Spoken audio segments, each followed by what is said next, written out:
Mesdames, Messieurs, chers amis, je suis heureux de vous accueillir.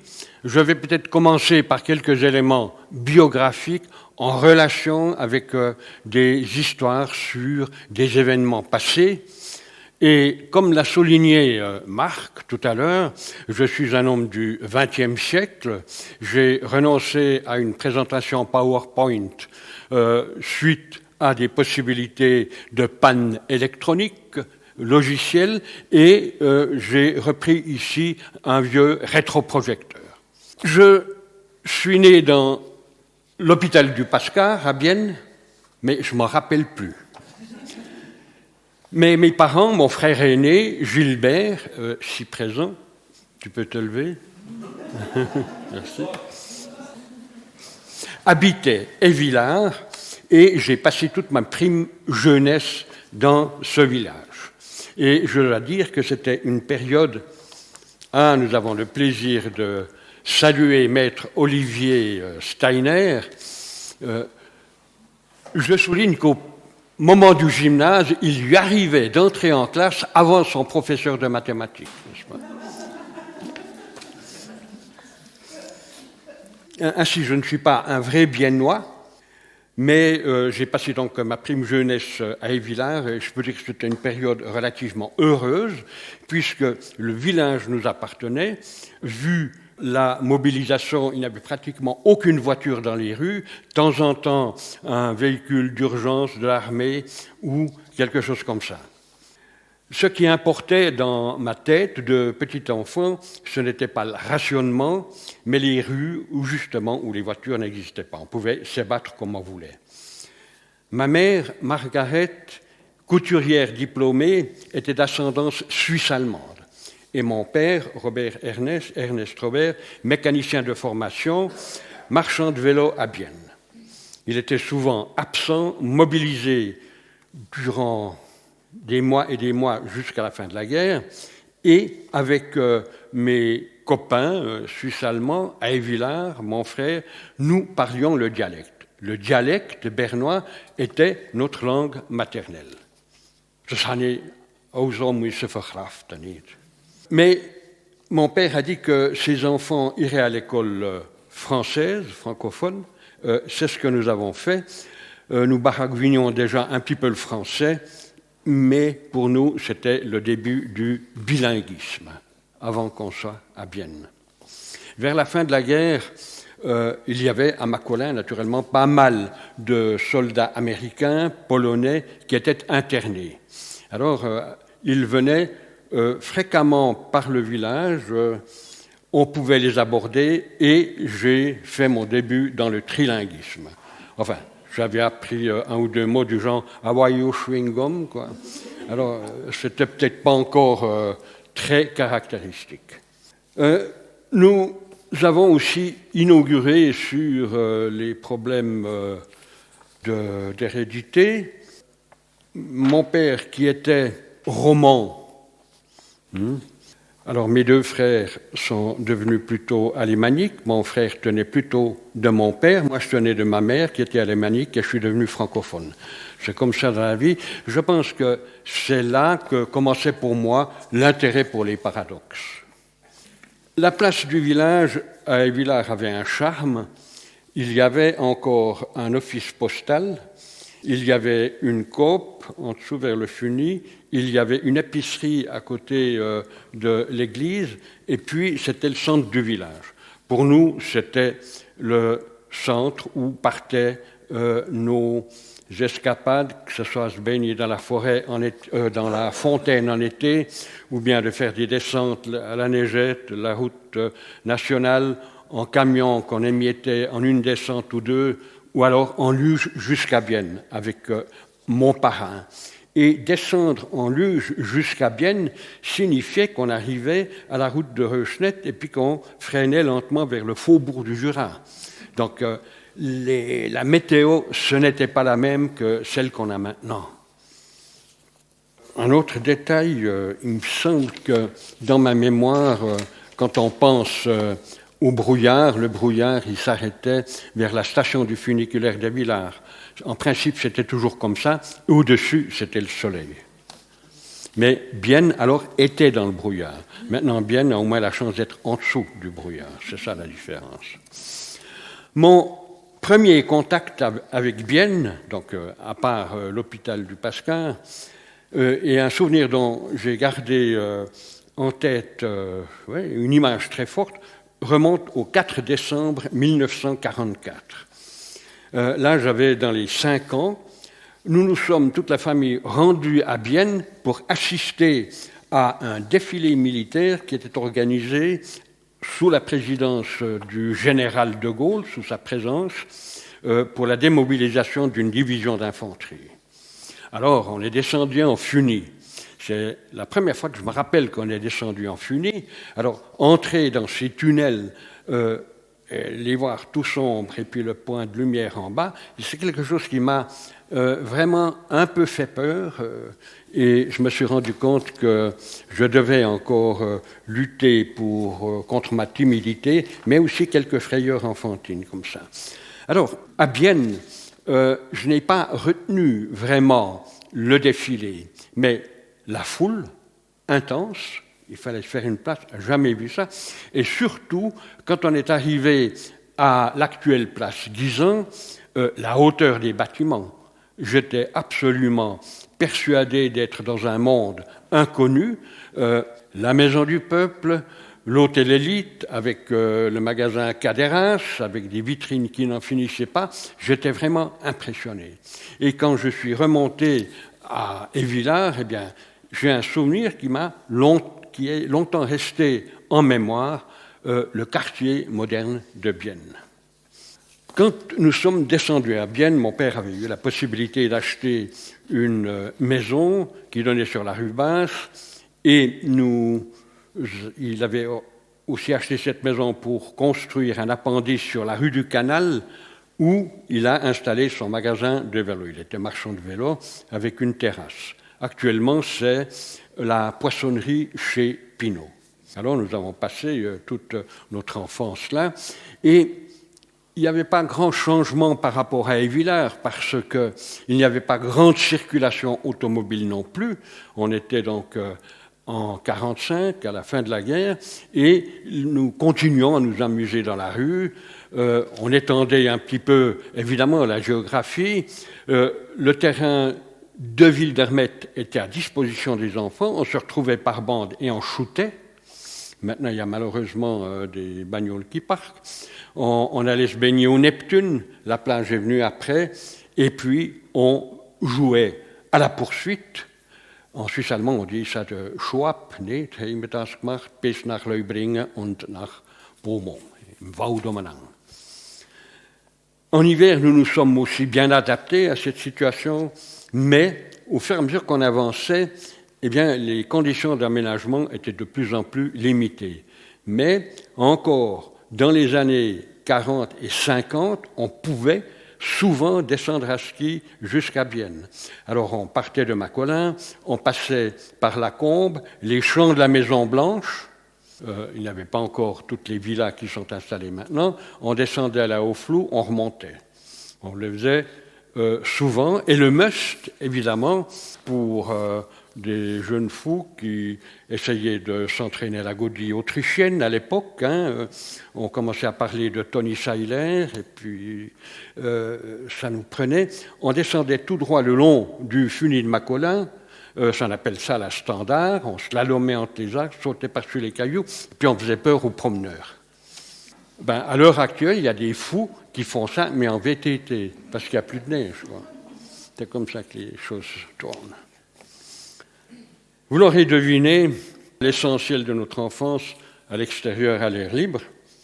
Les activités culturelles étaient restreintes. Qu'est-ce qu'on peut dire? Les émissions à la radio, Beromünster et Sautan, mon père aimait bien écouter les deux, parce qu'à la guerre, il y avait cette recommandation. Écoutez les deux types d'informations, et si vous entendez une différence entre l'allemand et le français, il y a quelque chose qui ne joue plus. Donc, c'était une sorte de gardien de la paix pour les gens qui l'écoutaient. On lisait le journal Tintin, Mickey, quelques romans de gare, plus rarement un livre qui venait de la bibliothèque de l'école.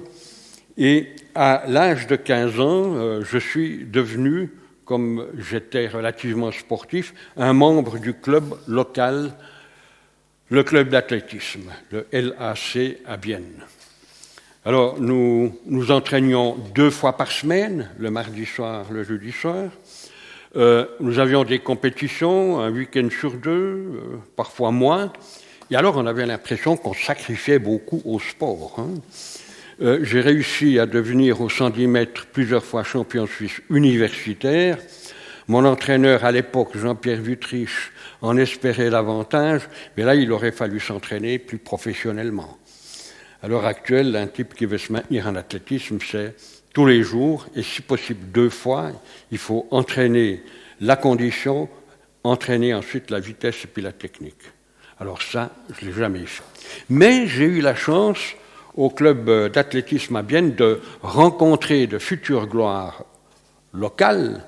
Hans-Rudolf Haller, ancien conseiller municipal, lanceur du marteau, c'était sa discipline favorite, et puis Raymond Glaz comme sprinter, n'est-ce pas? Parfois un peu claqué dans la cuisse, mais ça allait quand même pas mal. J'ai effectué toute ma scolarité obligatoire à Bienne. Malgré mes déficits en français, j'ai été un très bon élève durant les 4 premières années d'école primaire, un peu moins à l'école secondaire.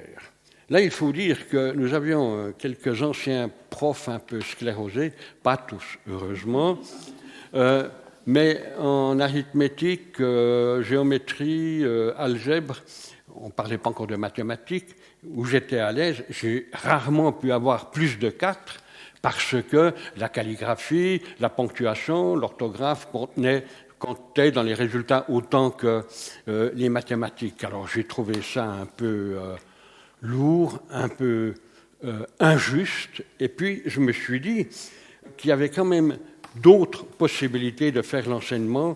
C'est ce que j'ai vécu plus tard, ensuite au gymnase. Regarde, qu'est-ce que ça vous dit? Quand vous regardez, ça vous rappelle quelque chose?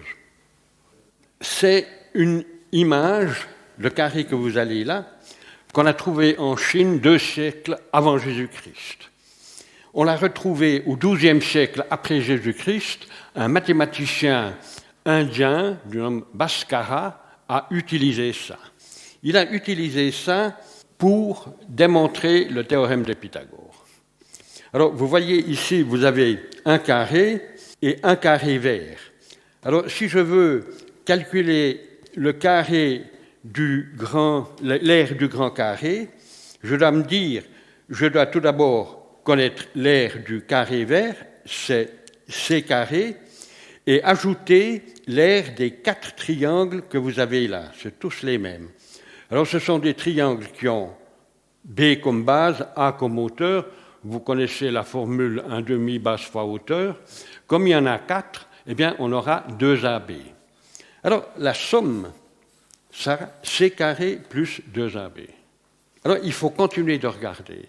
Alors, au moment où vous avez regardé et que vous vous êtes dit « je peux faire des calculs d'air », eh bien, je vais introduire 2 lignes, une ligne verticale et une ligne horizontale pour pouvoir faire ce calcul d'une autre manière.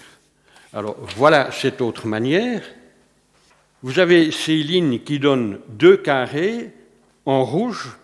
Le premier, il a comme aire A carré, le deuxième B carré, et les 2 rectangles que vous avez là, AB, eh bien, c'est aussi 2AB. Et j'obtiens une deuxième formule pour la somme, et je vois que les 2 résultats devant être les mêmes, que j'obtiens C carré égale A carré plus B carré.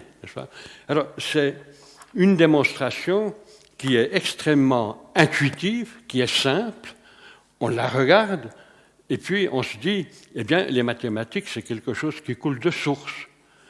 Et puis, quand on voit qu'on peut faire des démonstrations de ce type, il y a peut-être quelque chose de poétique qui intervient.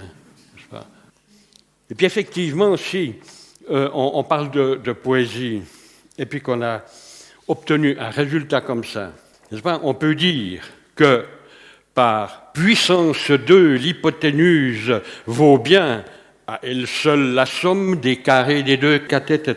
Ça vous rappelle des vers célèbres comme « Quels sont ces serpents qui sifflent sur vos têtes » de Racine. Ça montre à quel point l'énoncé en mathématiques peut être poétique, n'est-ce pas? Peut-être encore le mot suivant sur le théorème de Pythagore. Les triplets du Pythagore, comme on dit, donc trois nombres comme 3, 4, 5. C'est le premier triplet de Pythagore, parce que 3 au carré donne 9, 4 au carré donne 16, 5 au carré 25. 9 et 16, 25. Si on le double, on obtient 6, 8 et 10, et puis ça joue aussi. Mais il y en a d'autres, comme 5, 12 et 13. 5 fois 5, 25, 144, 12 au carré, puis 169, c'est 13, etc. Eh bien, on a des relevés de triplets de Pythagore sur des tablettes paléo-babyloniennes qui remontent au XVIIIe siècle avant Jésus-Christ. On a aussi des papyrus où on voit des triplets de Pythagore. Et le triplet 3, 4, 5 est important parce qu'en fonctionnant, en construisant un triangle avec 3, 4, 5, on obtient automatiquement un angle droit. C'est ce qui était utilisé en Égypte, par exemple, pour mesurer des terrains et déterminer des angles droits.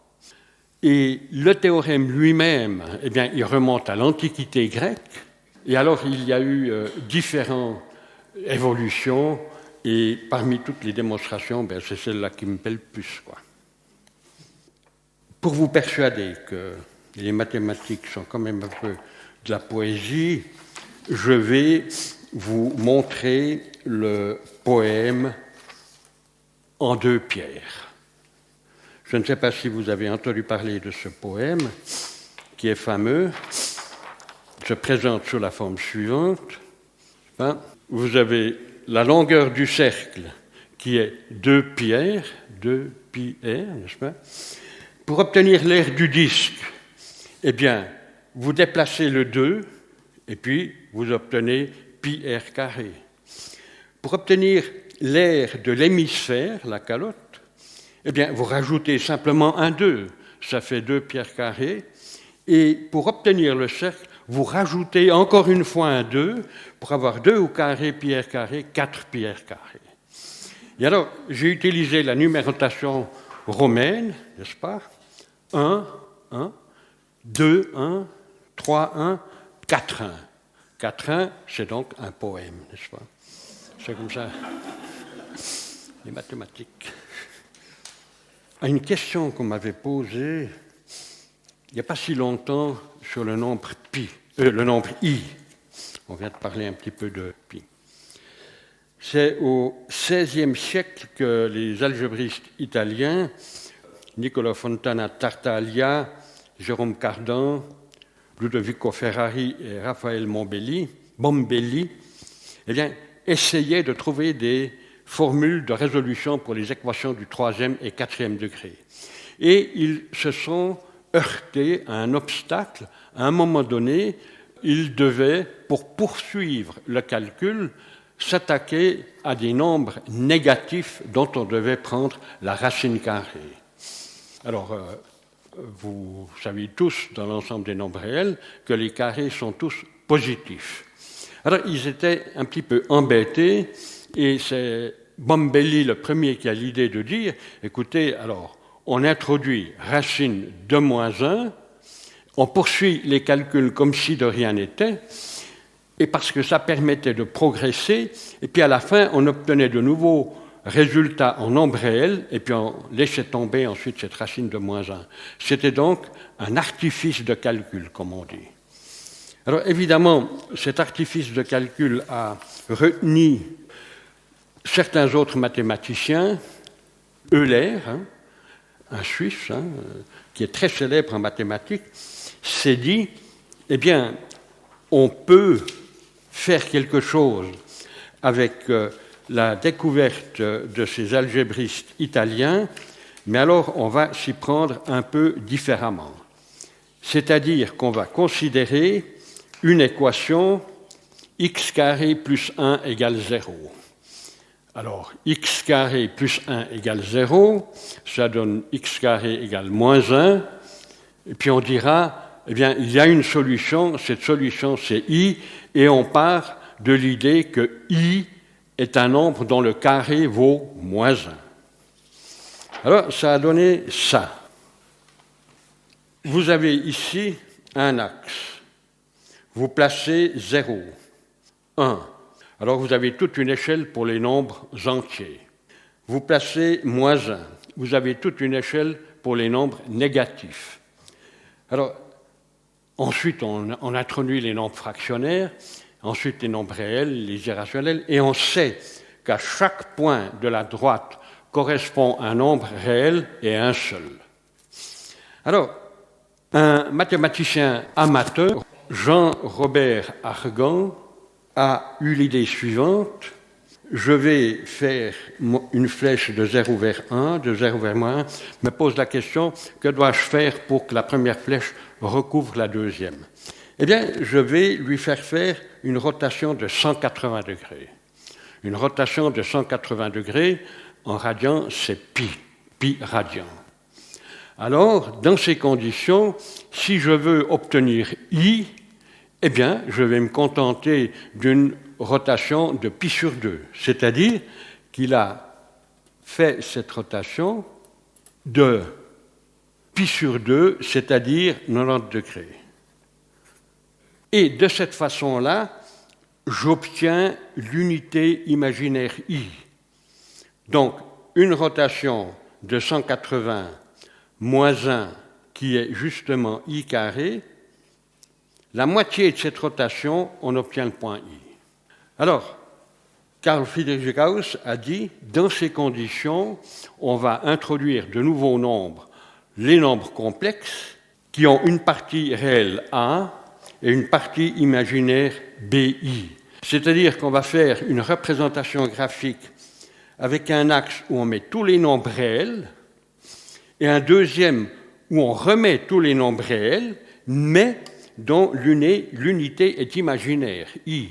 Donc, ce plan qu'on obtient ici, c'est quelque chose qui ne correspond à aucune réalité concrète dans la mesure où i est un nombre imaginaire. Mais admettons que nous avons ici une autre manière de voir le plan. Alors, si j'ai un nombre z égale a plus bi, qui est un nombre complexe, je le représenterai sur l'ensemble des réels avec a, l'ensemble des imaginaires avec b, et j'obtiens ici la représentation graphique du nombre z. Les flèches OZ en géométrie classique, ce sont des vecteurs. Ici, nous disons que ce sont des affixes. Et ce qui se passe avec ce plan imaginaire complexe est la suivante. Eh bien, tout ce qu'on sait sur l'étude des fonctions réelles, on va l'étendre sur le plan d'Argan-Gauss. On verra les propriétés de ces fonctions devenir plus générales, se compléter par de nouvelles propriétés qui nous donnent une vision plus complète de ces fonctions en nombres réels. Et alors, pour le mathématicien, imaginez ce plan, qui ne peut être que virtuel, avec les propriétés plus complètes des fonctions qu'on avait avant, eh bien, déclenche chez lui un sentiment un petit peu euphorique, comme s'il nageait dans un nouveau monde. Hein. C'est aussi de nouveau une appréciation de la poésie des mathématiques. Alors maintenant que j'ai réussi à vous convaincre que les mathématiques, c'est la poésie des sciences, comme l'avait dit Léopold Senghor en 2009, lorsque un colloque international des mathématiques s'était organisé au Sénégal, il a lu la liste des titres des conférences et puis il a dit « eh bien, c'est la poésie des sciences. Alors maintenant, j'aimerais attirer votre attention sur l'expérience personnelle que j'ai de la politique, de manière objectivement personnelle, oui, c'est un petit peu comme ça, que la politique m'apparaît pas très poétique. Un des premiers souvenirs grands que j'ai, donc si je peux me permettre de compléter des éléments de biographie, je suis entré au Parti socialiste en 1968, au Parti socialiste roman. Et bien, ce n'était pas tellement pour suivre le mouvement en 1968, parce que j'étais déjà trop vieux pour faire partie de ce mouvement, mais parce qu'on avait quelques problèmes avec la commission au gymnase. J'aurai peut-être une autre fois le temps d'intervenir là-dedans. Et ensuite, je suis resté pendant 3 législatures en politique active. J'ai passé 1 année et demie au conseil municipal à la fin de ces 3 législatures pour remplacer Arthur Villard, qui a démissionné en cours de route. Ensuite, j'avais repris la présidence du grand parti, comme on dit à Bienne, c'est-à-dire l'ensemble de toutes les sections du Parti socialiste jusqu'en 1985. Après, je me suis davantage consacré à l'enseignement.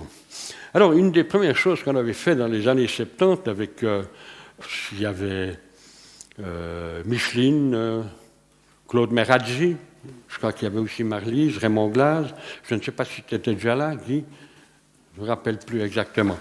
Alors, on avait lancé une initiative pour libérer la rue de Nidau de la circulation automobile. Il faut savoir que dans cet axe de la rue de Nidau, alors, aux heures de pointe, c'était le bouchon, ça n'avançait plus. Et puis, on en avait discuté avec Hans Kern, le directeur des travaux publics. Il a dit qu'il faudrait faire une initiative. Alors, on l'a fait. Alors, on récoltait des signatures à la place centrale. Alors, il y avait par-ci, par-là des gérants de magasins qui venaient. On nous traitait de fossoyeurs du commerce, qu'on allait ruiner les entreprises de vente. On était des jeunes malotrus. De toute façon, vous ne comprenez rien à rien. Et alors, on a trouvé que la discussion, là, politiquement, n'était pas poétique du tout, n'est-ce pas ? Au Conseil de ville, il ne faut pas oublier que les années 70 ont été marquées par les chocs pétroliers et que ça a créé des crises dans tous les pays de la planète. Et bien, on a souffert dans l'industrie hôtelière, dans l'industrie des machines. Il fallait licencier le personnel lorsque les commandes tombaient. Et alors, au conseil de ville, il y avait des empoignades assez intenses. Bon, elles sont au moins restées verbales. Du genre, je ne sais pas moi, il faut réduire la durée de l'assurance chômage, l'industrie ne pourra bientôt plus les financer. Si les entreprises ne licenciaient pas leurs employés par paquet, on n'aurait pas besoin de l'assurance chômage. La ville doit cesser de verser automatiquement la compensation du renchérissement à ses fonctionnaires. Par ailleurs, il faut aussi réduire les subventions octroyées pour les œuvres sociales. Mais si vous continuez à licencier en masse, il faudra bientôt les augmenter, ces subventions. Mais enfin, allez voir à Moscou si ça ne vous plaît pas ici. Ah, vous êtes un fervent admirateur des jeux de stade de Pinochet. Alors, ça aussi, il y avait... Bon, c'est pas mot à mot ce qui s'est passé, mais c'est le genre d'échange qu'on avait. Et alors là, c'était vraiment pas très poétique non plus. Et dans la compatibilité entre politique et mathématiques, cette fois-ci, je pense que je mets nettement les mathématiques au premier rang. Je vais vous parler d'un exemple qui intéresse spécialement les mathématiques, qui aurait dû intéresser les autorités à Bienne, c'est la construction d'un toit suspendu. Vous savez qu'on va parler du Palais des Congrès. Alors, si on parle d'un toit suspendu à un mathématicien, il va vous dire ceci. Prenez une surface en paraboloïde hyperbolique. Alors, comme le nom l'indique, vous prenez une parabole, une hyperbole, vous faites glisser la parabole sur l'hyperbole et vous obtenez une surface qui est un paraboloïde hyperbolique. Bon, on va l'appeler un pH. Donc, rien à voir avec les questions d'acidité ou comme ça. Un pH. Alors, ça paraît compliqué comme construction, mais il y a un moyen simple de construire un pH. C'est ceci. Vous prenez un quadrilatère gauche, A, B, C, D. Gauche, parce que les 4 points ne sont pas situés dans un plan. Par exemple, si A, B et D sont dans un plan horizontal, C admet cette projection-là. Alors, qu'est-ce qu'on va faire? Je prends le côté AB, je le divise en 10 parties égales. J'en fais de même avec le côté CD et je tire des droites, des segments de droite qui relient ces deux côtés. Et la surface que j'obtiens, c'est un pH. Et la figure que vous aviez tout au début sur votre rétroprojecteur, une sculpture d'Angèle Duarte. Celle-ci, elle est à Lausanne. Il y en a une à Bienne, je crois, près de l'ancien bâtiment de la ZUA, qui est devenu la Swatch au Pascar. Eh bien, les sculptures dans lesquelles Duarte utilisait des tiges métalliques sont construites selon ce principe et ce sont des surfaces en forme de pH. Vous en avez ici toute une variété. Alors, pour voir un peu plus clairement comment on procède, pour les sculptures de Duarte, on se contentait d'une série de droites. En fait, on peut faire la même chose avec les autres côtés. Ce que vous voyez en vert, ce que nous avions sur le premier dessin. Alors maintenant, je fais de même avec les côtés BC opposés à AD. Partage ces côtés en 10 et je les relie aussi par des segments de droite rouges cette fois-ci. Et alors là, vous avez une surface qui est un pH simple. Ça signifie que si on a une surface que je peux construire avec deux réseaux de droite qui se coupent, comme c'est le cas ici, qui sont engendrés par un quadrilatère, vous obtenez une construction très robuste et relativement légère. En tout cas, beaucoup plus légère qu'une surface cylindrique. Une surface cylindrique, c'est celle qu'on a pour le toit du Palais des Congrès. Alors voilà cette surface du Palais des Congrès. Une surface cylindrique est une surface qu'on obtient à partir d'un rectangle. Vous avez un seul réseau de segments de droite verte ici. Et si vous l'utilisez comme construction, eh bien, vous imaginez bien que si vous introduisez évidemment des pieds pour soutenir le tout, que les longerons latéraux, ici, ces arcs, doivent être spécialement robustes parce que les droites vont exercer des tensions énormes. Alors c'est ce qui s'est passé en cours de construction. Il a fallu refaire les calculs. L'EPF de Zurich a été mandaté pour participer à ces calculs. On s'est rendu compte qu'il fallait davantage renforcer ces arcs latéraux. Alors on l'a fait à tel point que le surpoids a fait que les fondations se sont effondrées. Le bassin qui était déjà coulé s'est rompu. Il a fallu le rebétonner. Résultat, il est trop court. Il n'a pas les 25 mètres qu'il devrait avoir pour pouvoir organiser des concours. Et le pire de tout, c'est qu'il a fallu augmenter le nombre de piliers pour soutenir le bâtiment, beaucoup plus que l'architecte n'aurait voulu. Et un autre problème, c'est que le tout ayant perdu de hauteur, s'il voulait au rez-de-chaussée, au premier étage, fait la même chose, eh bien, la salle de spectacle, enfin de congrès, devenait plus basse de plafond. Il n'y avait plus la place pour placer l'orchestre dans la paroi côté lac, on l'a mis de l'autre côté. Ce renversement a créé des problèmes acoustiques qui n'ont pas encore été résolus à l'heure actuelle. Ben, moralité, si les autorités ou l'architecte avaient fait appel à des mathématiciens à l'époque, eh bien, le palais des congrès aurait coûté nettement moins cher. Il ne faut pas oublier dans l'histoire que la maison tour n'était pas prévue. L'architecte a dit il faut une maison tour pour équilibrer le toit suspendu tel qu'il est là.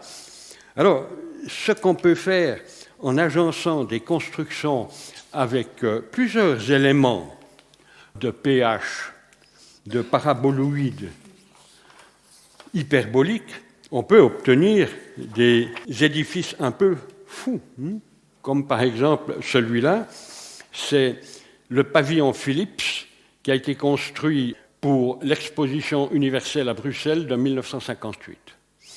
En 1958, le pavillon de la France était conçu avec 2 éléments de pH comme on les a vus avant.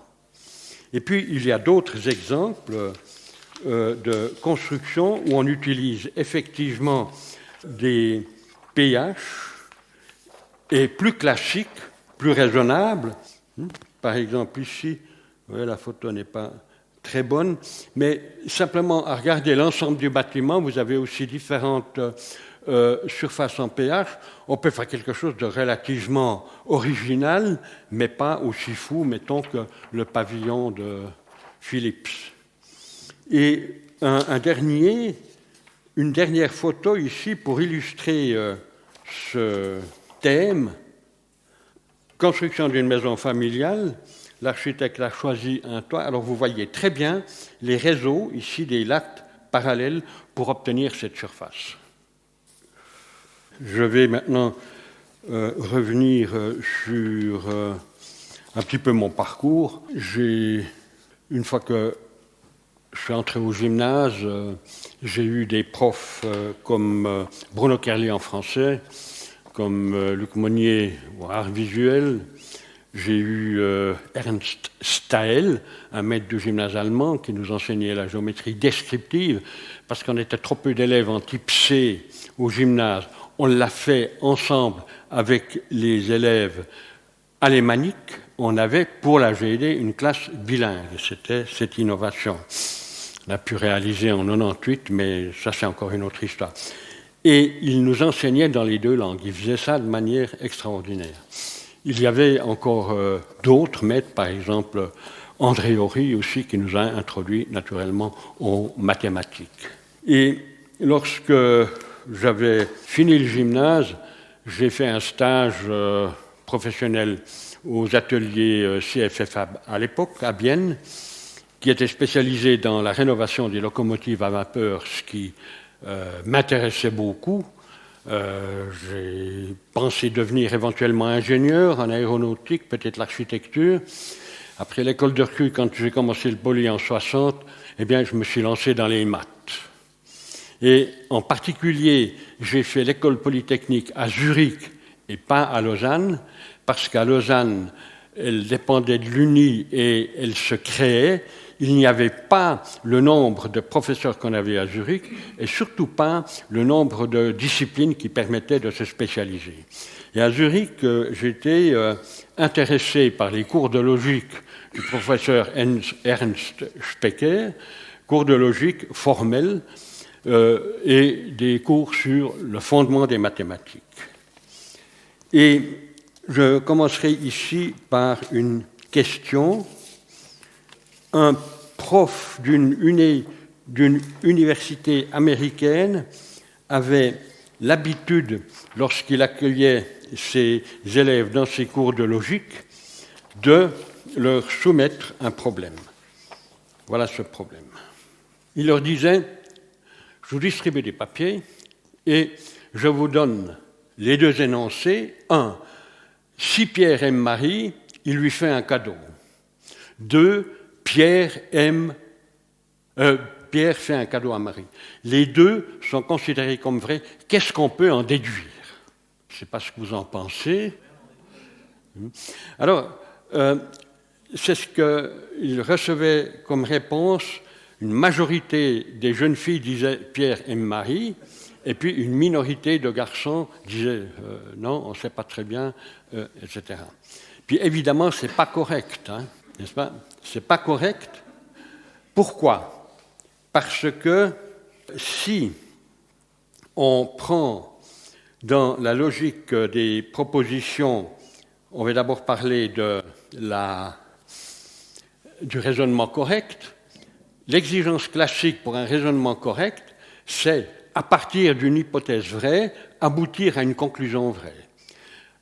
À partir d'une hypothèse fausse, eh bien, on peut inférer une conclusion vraie ou fausse.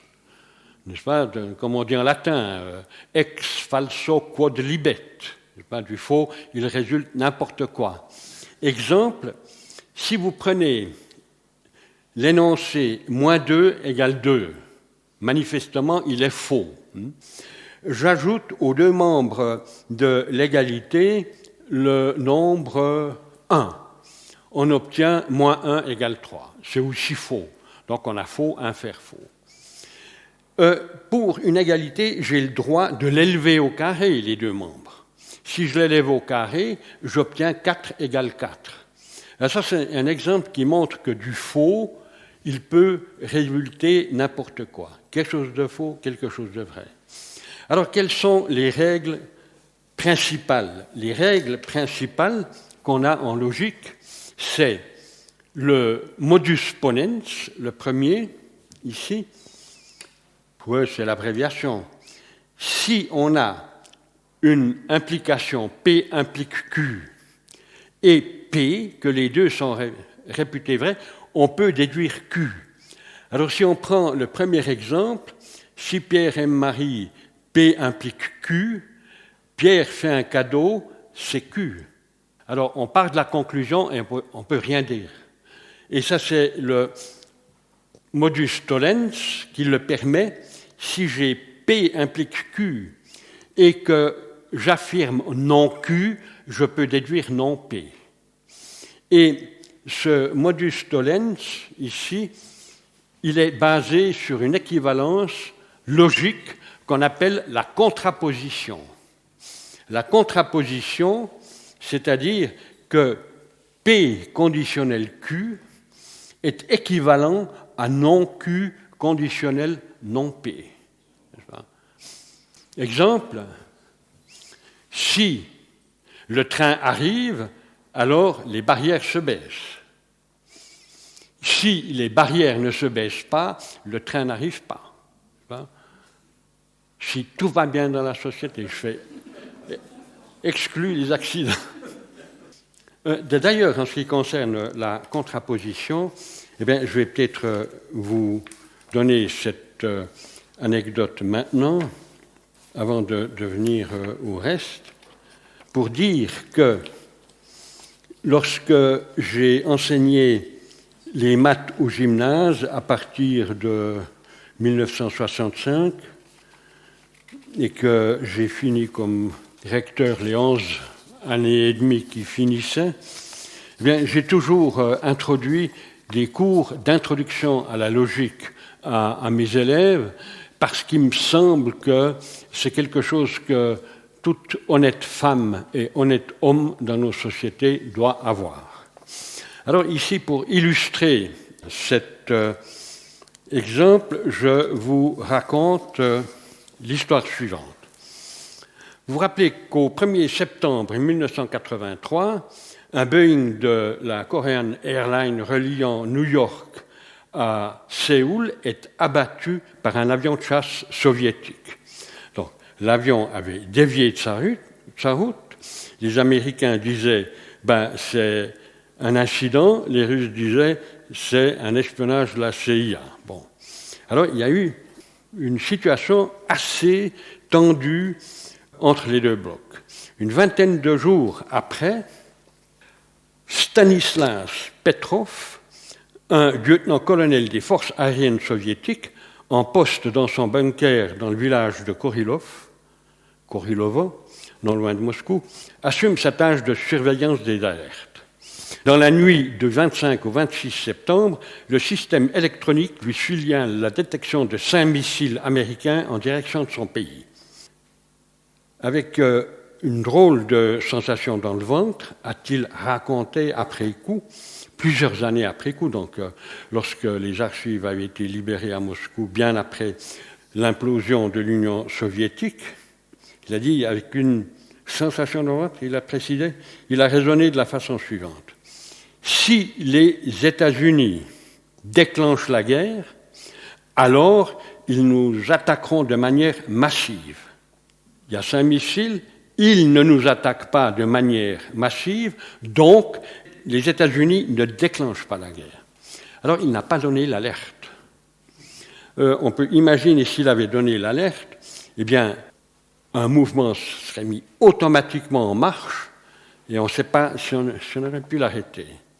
Alors, il faut dire que le courage consistait aussi à ne rien faire.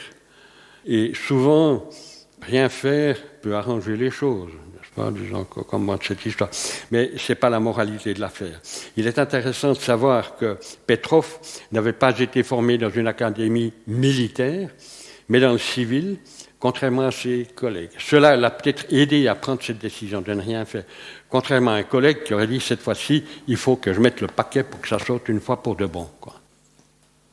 Pour la fin de l'anecdote, ce petit détail, c'est que son supérieur, ce soir-là, était ivre. Il roupillait dans son bureau complètement. Et il a pris, donc, Petrov, sa décision sans le réveiller. Alors, là, des choses tiennent parfois à une simple bouteille de vodka, n'est-ce pas ? Ce qui montre l'importance de connaître la règle de la contraposition. Puis naturellement toutes les autres, la transitivité, les distributivités, et puis tout ça et tout ça. Je reviens peut-être un petit peu en arrière pour donner un petit peu les dernières informations, puis j'abrégerai un peu. Voilà, je vous donne 2 syllogismes. Alors, un syllogisme, c'est un raisonnement avec 2 énoncés, une conclusion.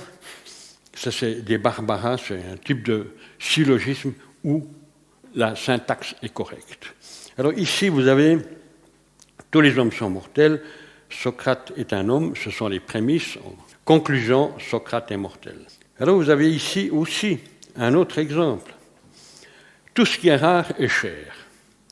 Les appartements bon marché sont rares, les appartements bon marché sont chers, la conclusion. Quelque chose qui ne joue pas. Qu'est-ce qui ne joue pas là-dedans ? La syntaxe est correcte. Alors, la logique formelle est une chose au niveau de la syntaxe. Un autre problème intervient au niveau de la sémantique. Alors, il faut être sûr de ce qu'on utilise. Dans la première prémisse, on utilise le mot « rare » en son sens propre, c'est-à-dire tout ce que trouve en petite quantité coûte cher. Ici, dans une localité donnée, à Bienne, dans l'ensemble de tous les appartements, on ne peut pas dire que les appartements bon marché sont en petite quantité.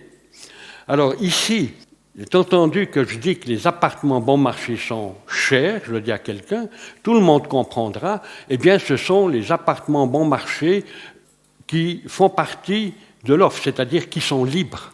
Tous les autres sont occupés. Alors vous voyez que le mot « rare » ici, dans la deuxième prémisse, n'est pas utilisé de la même façon que dans la première prémisse. Alors il n'est pas question de trouver une conclusion, si possible.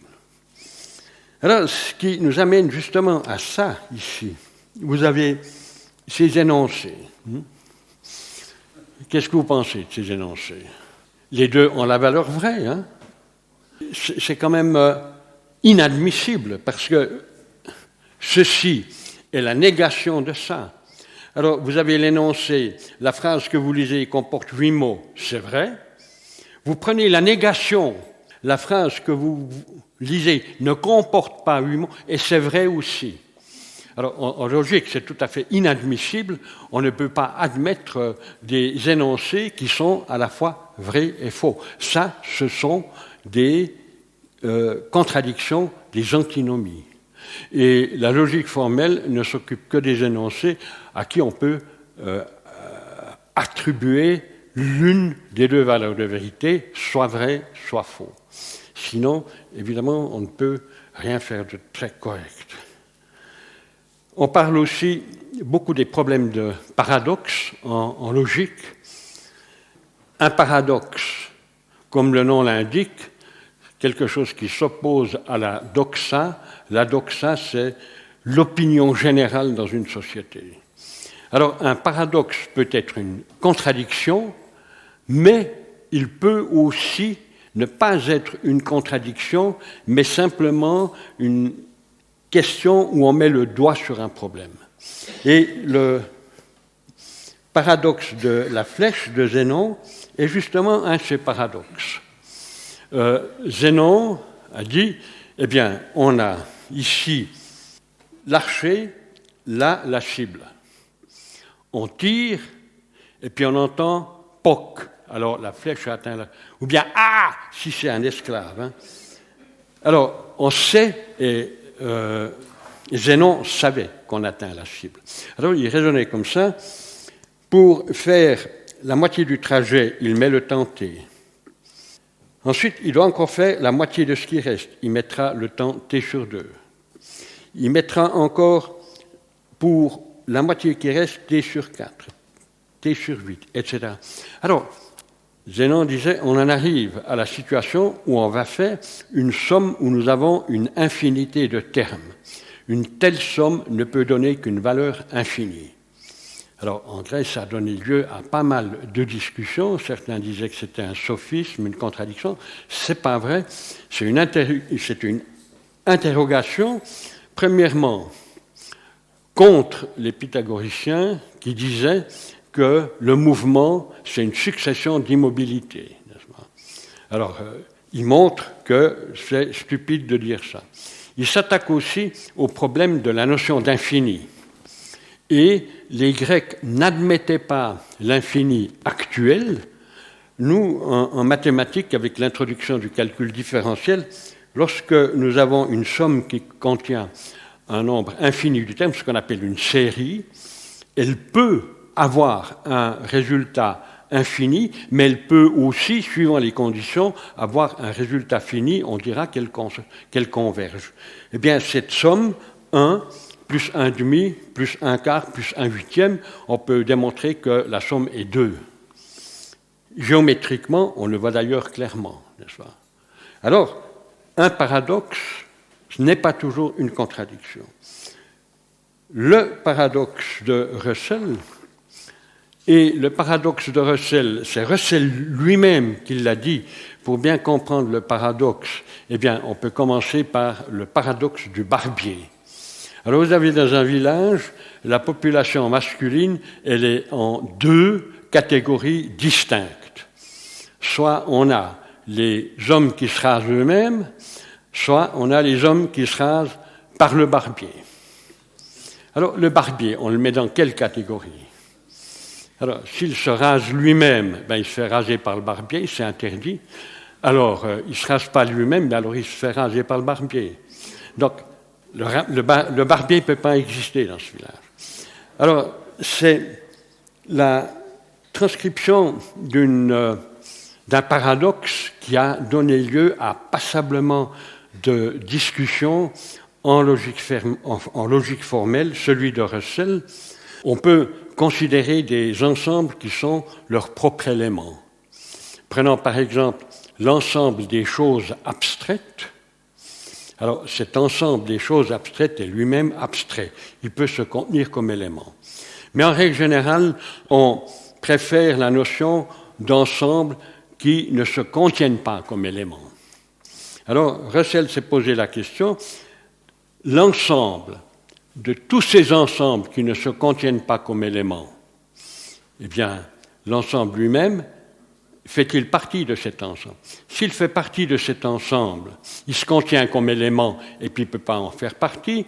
S'il n'en fait pas partie, eh bien, il devrait en faire partie. Alors, ce paradoxe a conduit à X discussions, X résolutions.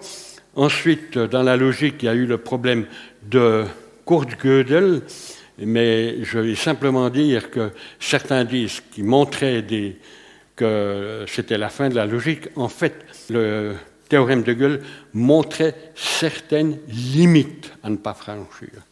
Et les limites à ne pas franchir sont les suivantes. Si on a un système logique suffisamment grand pour représenter toute l'arithmétique, tout ce qu'on peut faire avec des nombres entiers, eh bien, ce système ne permet pas de prouver la non-contradiction du système. Alors, ça signifie qu'on a certaines limitations. Et pour franchir ces limitations, il faut aller à l'extérieur de ce système, c'est-à-dire avoir ce qu'on appelle un métasystème, un métalangage où on puisse exprimer à propos de ce langage. Et alors, les développements ont conduit dans des situations où la définition d'un ensemble est devenue relativement compliquée et les notions d'infini ont commencé à faire partie des mathématiques. Alors, je vais conclure ici de la manière suivante. Les notions d'infini ont ouvert d'autres mondes pour les mathématiciens, qui soulignent encore une fois l'aspect poétique des mathématiciens, alors qu'en politique, par exemple, la poésie n'existe pas, et surtout, en politique, on ne se pose pas, apparemment, à l'heure actuelle, la question de la contradiction. Quand on voit à l'heure actuelle ce qui se passe en politique et le souci qu'on a en mathématiques de se poser des problèmes à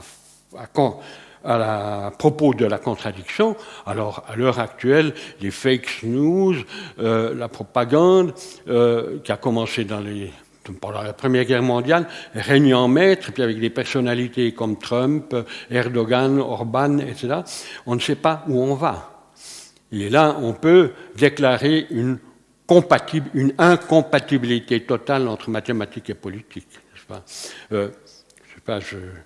Mon avis ici, de nouveau, est très objectif. N'est-ce pas? Et bien, j'aurais voulu continuer encore, mais le temps nous manque. Ce qui nous manque, c'est évidemment la manière dont la politique s'est noyée dans les mathématiques en 2008 à propos des hedge funds et puis des fonds dérivés. Je me suis posé la question, est-ce que je vais appeler ma conférence « La politique est-elle soluble dans les mathématiques ?» Comme je savais que je n'arrivais pas à tout finir, j'ai dit non, on parle d'incompatibilité. Ce titre viendrait d'un bouquin qui s'appelle « Le communisme est-il soluble dans l'alcool ?» Alors on a vu que ce n'était pas toujours le cas. Le type qui était ivre, il valait mieux qu'il soit ivre et puis que ce soit le subordonné qui prenne la bonne décision. Alors je terminerai avec une histoire de ce bouquin qui montre que lorsqu'une population est vraiment maintenue d'une manière rigide, avec un approvisionnement difficile, comme en Union soviétique dans les années 30. Alors en 1937, le gouvernement a décidé de faire quelque chose pour le peuple. On va faire une monstre fête pour le 100e anniversaire de la mort de Pouchkine. Alors il y a un comité qui se met en train, et alors la fête est magnifique, il y a les chœurs de l'Armée rouge, le palais Bolchoï fait des performances, il y a des défilés de tout genre, et quand on dévoile la statue, alors le public qui est là voit émerveillé une magnifique statue de Staline en train de lire un poème de Pouchkine. Voilà, je vous remercie de votre attention.